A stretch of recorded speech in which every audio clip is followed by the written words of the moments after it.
Olá, seja muito bem-vindo a mais um Câmara Debate, que hoje vai tratar da prorrogação do auxílio emergencial que foi criado durante essa pandemia que deixou tantas pessoas desempregadas, mexeu com a economia, mexeu com a vida das pessoas definitivamente.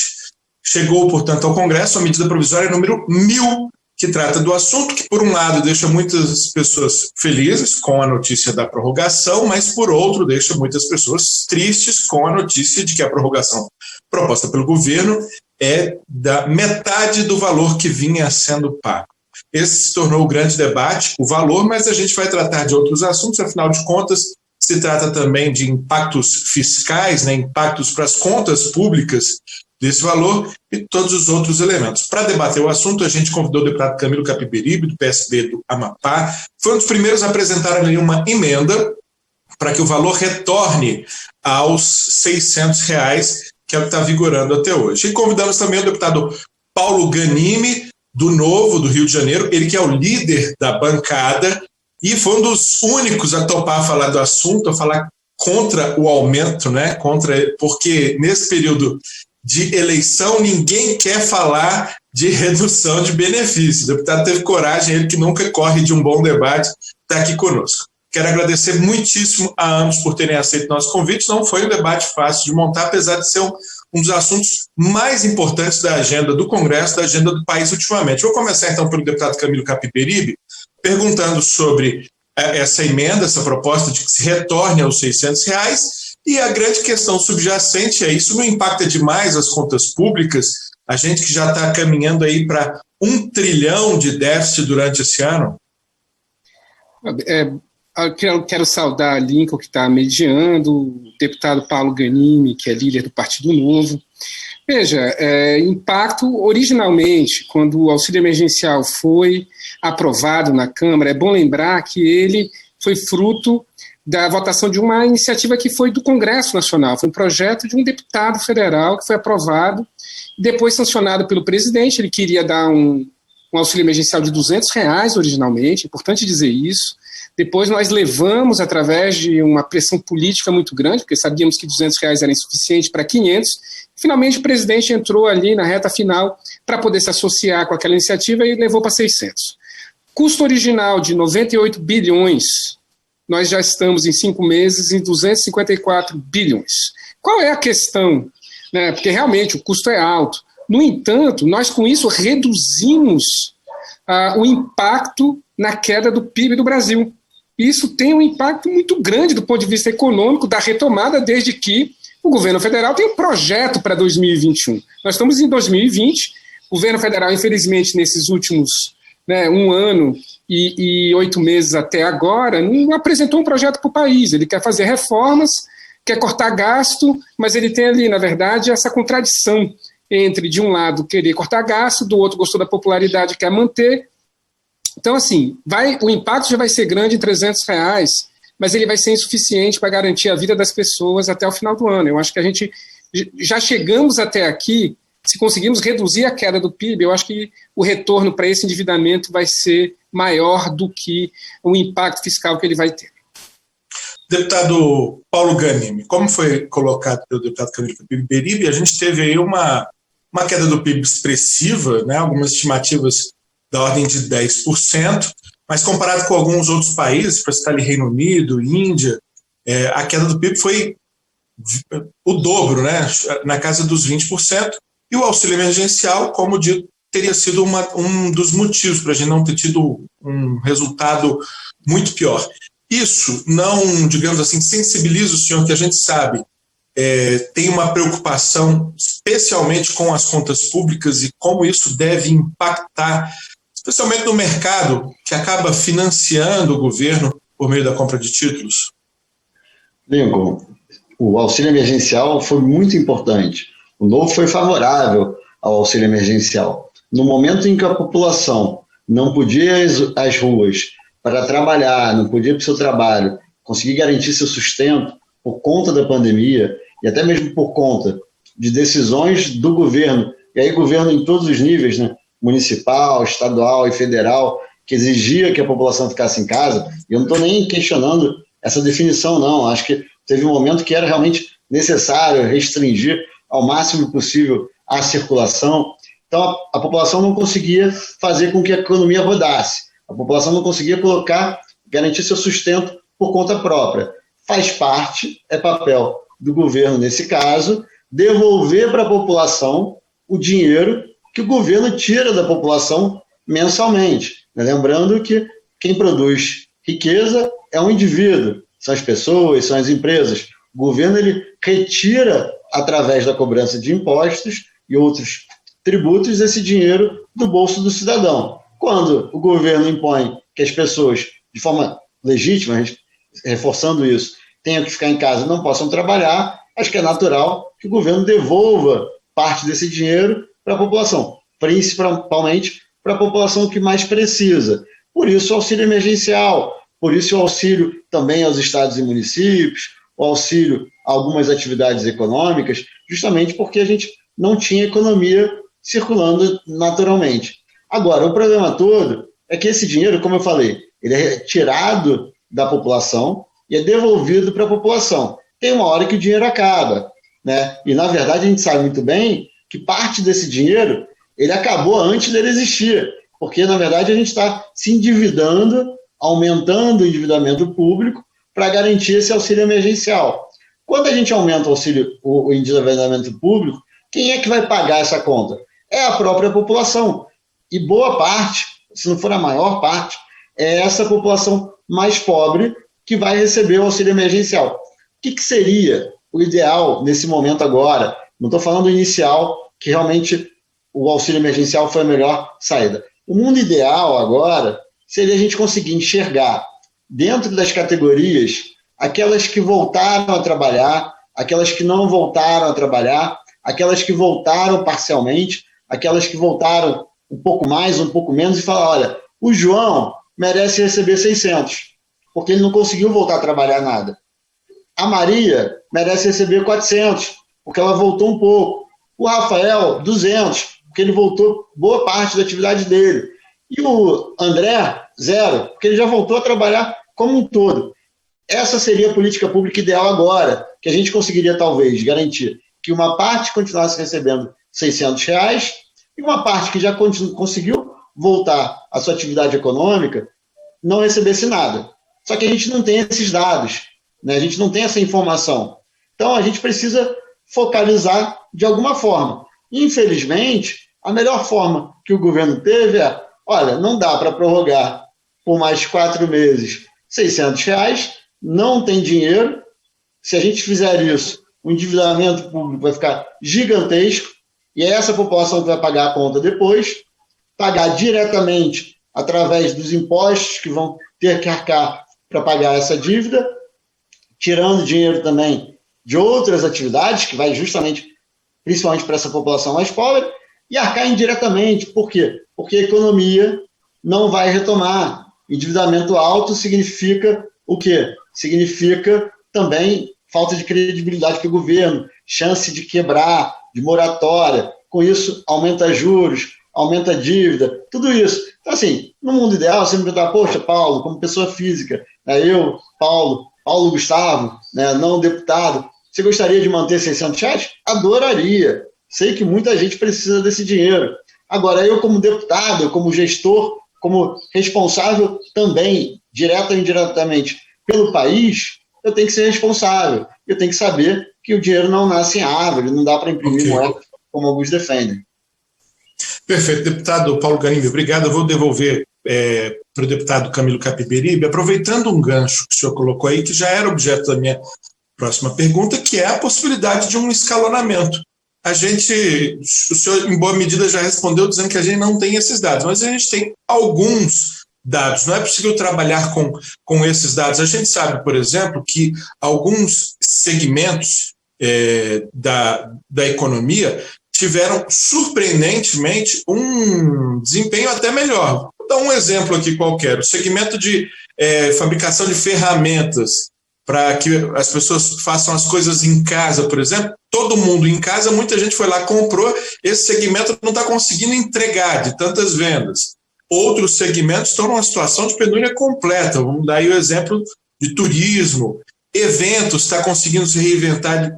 A gente não pode trabalhar de alguma forma, e aí a pergunta para o deputado Camilo Capiberibe é: o senhor vê disposição na oposição de brigar por um escalonamento, ou acha que os R$600, a lógica do não temos os dados, então vamos dar 600 para todos, deve funcionar? Olha, eu queria levantar duas questões principais sobre essa questão. Primeiro, o governo federal atribuiu, claro, ao Ministério da Cidadania, e ele estabeleceu um excesso de centralização na execução do pagamento do auxílio emergencial, que causou enorme desperdício. Nós temos aí um estudo que foi feito de 42 bilhões pagos a pessoas que não estavam dentro dos critérios, ou seja, o governo foi incompetente na hora de buscar essas pessoas. Se ele tivesse tido um pouco mais desse pensamento que ele sempre cita, né, o ministro Paulo Guedes sempre fala, menos Brasília e mais Brasil, tivesse corrido em busca do conhecimento que, por exemplo, os prefeitos têm na execução do Bolsa Família e os governos do Estado, talvez ele tivesse tido um pouco mais de descentralização, porque ele estava preocupado em melhorar a sua posição, né, nesse momento, né, de popularidade. Ele conseguiu isso, conseguiu. No custo disso foi 42 bilhões. Então, eu acho que é importante o que o deputado Paulo Ganimi fala, porque é um reconhecimento, inclusive, de uma possibilidade de mudança do patamar atual, que é 300. Né? Você já reconhece poder levar para 600 na situação em que a pessoa estiver realmente excluída ali. Agora, é claro, isso dependeria muito da capacidade do governo federal de entregar dados para que esse trabalho aí de focalização pudesse ser feito. Eu acho que todos queremos que aqueles que mais precisam é que sejam os beneficiados. A segunda questão que diz respeito justamente ao debate que nós estamos agora tentando travar, e eu acho que existe aí uma guerra de agendas, que é a reforma tributária. Né? No momento em que nós passamos a reforma da Previdência, era para que já, assim, eu fui contra, votei contra, mas sim, fui derrotado. Mas na hora da reforma tributária, nós deveríamos estar debatendo a mudança do nosso padrão de tributação, que hoje é basicamente centrado no consumo, que deveria migrar para patrimônio e para renda. Então, quando a gente fala de pagar essa conta, muitas vezes o raciocínio que é feito pelo governo, ele fala o seguinte: não, vamos cortar o direito de aposentadoria dos idosos, agora que nem o que aconteceu hoje, que ele falou assim, não, vamos cortar a BPC, não falando de deficientes e idosos em situação de pobreza extrema. Ele falou assim, vamos cortar desses aí, porque a gente vai economizar não sei quantos trilhões, é tanto trilhão no cálculo do ministro Paulo Guedes, do presidente Jair Bolsonaro, que a gente fica assim, né? Parece ficção. Então, o que eu acho, sim, eu acho que a gente deve discutir de que maneira fazer chegar o recurso chegar prioritariamente àqueles que mais precisam dele, mas a gente precisa chegar à conclusão seguinte: por que nós estamos agora priorizando a reforma administrativa, se o importante é justamente a gente conseguir o recurso para pagar não apenas o auxílio emergencial até essa conta desse endividamento, né, porque a gente paga até dezembro, mas essa dívida vai ficar para ser paga realmente no futuro. Nós não podemos permitir, como disse agora há pouco o deputado Paulo Ganimi, que essa conta seja paga pelos mais pobres. Nós temos que chamar os mais ricos através da reforma tributária para virem contribuir com a parte deles. Assim, eu acho que a gente consegue encontrar consenso para votar alguma coisa que seja um pouco intermediária aí. Deputado Paulo Ganimi, um argumento que tem sido trazido a essa discussão com alguma frequência é que há, por exemplo, um recurso aí, em boa medida, inesperado, que veio com a pandemia e que poderia ser usado nesse momento, que é o recurso da conta das reservas cambiais robustas, inclusive, que foram feitas ao longo dos últimos anos, iniciadas lá no governo Lula, também consolidadas no governo Dilma, e que renderam um lucro aí astronômico para o Banco Central, que muita gente tem dito, está na hora de usar esse dinheiro. O senhor concorda? É possível usar parte desse dinheiro? Ou esse colchão, esse escudo, essa proteção, que são as nossas reservas cambiais, apesar de terem dado lucro com um aumento expressivo do câmbio nesse período de pandemia, não deveria ser usado, ele deve continuar sendo um colchão, deve continuar sendo um escudo? Olha, Lincoln, eu acho que tem uma parte dessa reserva que pode sim ser utilizada. Claro, não adianta dar lucro contábil, né? Não adianta, a reserva se valorizou, você registra aquilo ali. Não, falta o dinheiro. Você precisa liquidar a parte dessa reserva para poder usar. Só que a gente tem um outro problema hoje, que é o problema orçamentário. Tá? A gente tem um teto de gastos que tem que manter, não vejo nenhum espaço para a gente discutir, romper o teto de gastos. Então, por mais que você tenha caixa, por mais que você tenha dinheiro, sem uma mudança da nossa estrutura de despesa, né, ou seja, na revisão do orçamento, a gente não tem como aumentar ou criar novas despesas. Por isso, a importância tão grande, entre outras coisas, da reforma administrativa. A gente tem dinheiro e gasta mal esse dinheiro. Esse dinheiro tem que ser gasto adequadamente, tanto com serviços públicos melhores, mais eficientes, né, com mérito, garantindo o incentivo correto, tanto para o gestor público, como também para o servidor público, como também para a gente garantir que esse dinheiro está sendo empregado aonde deve ser empregado, em políticas públicas adequadas, e, ao mesmo tempo, com menos gasto. Então, assim, não é... Quando a gente fala de reforma administrativa, eu acho até que não é o nome ideal, eu chamaria aí de reforma do serviço público brasileiro, é para garantir mais dignidade para a população, um serviço público melhor e um serviço público mais barato, mais eficiente, sobrando dinheiro também para deixar parte desse dinheiro no bolso do cidadão, e aí, inclusive, com esse link com a reforma tributária que o Camilo citou, mas também para fazer com que a gente tenha dinheiro para aquilo que é preciso, e não para ficar pagando servidor, não um bom servidor que tem que ser valorizado, servidor que trabalha, mas para pagar muita gente que às vezes está ali baseado simplesmente numa pura e simples estabilidade do serviço público, sem a necessidade daquela função. Bom, o nosso tempo está praticamente acabando, mas eu queria dar um minutinho para cada um dos senhores responder uma questão que eu acho que é importante também, e já fazendo as considerações finais. É, digamos assim, uma questão econômica importante, as contas públicas, com o impacto disso sobre o nosso PIB, sobre a nossa dinâmica econômica de um modo geral, mas é também um problema de natureza política. A gente sabe que o presidente Bolsonaro, num primeiro momento, não queria o auxílio de 600, aceitou, mas depois que o auxílio de 600 rendeu dividendos políticos, foi bom para ele. Então, a oposição hoje se vê na seguinte sinuca de bico, assim, quer voltar para os 600, que defendeu historicamente, mas sabe que se o presidente conseguir vencer e ficar com os 300, ele também pode pagar o preço político dessa decisão. Ou vocês acham que dessa vez o Congresso é que vai pagar o preço político? Eu queria que vocês fizessem uma pequena análise muito rápida sobre também esse nó político que envolve o debate. Deputado Capiberibe primeiro. Olha, eu nesse ponto é preciso reconhecer que o presidente foi habilidoso em capturar essa agenda, porque é uma agenda que não era dele, nunca foi dele, ele não queria. Tanto que, assim, o deputado agora falou o seguinte, que o auxílio emergencial ele vem para permitir que as pessoas fiquem em casa. E o presidente advogou o tempo todo que as pessoas não ficassem em casa, inclusive ele promoveu aglomerações. Então, essa é a agenda que não é do presidente Jair Bolsonaro. No entanto, ele conseguiu capturar essa agenda, porque também participou na reta final, sai de 500 para 600, e hoje está surfando na popularidade.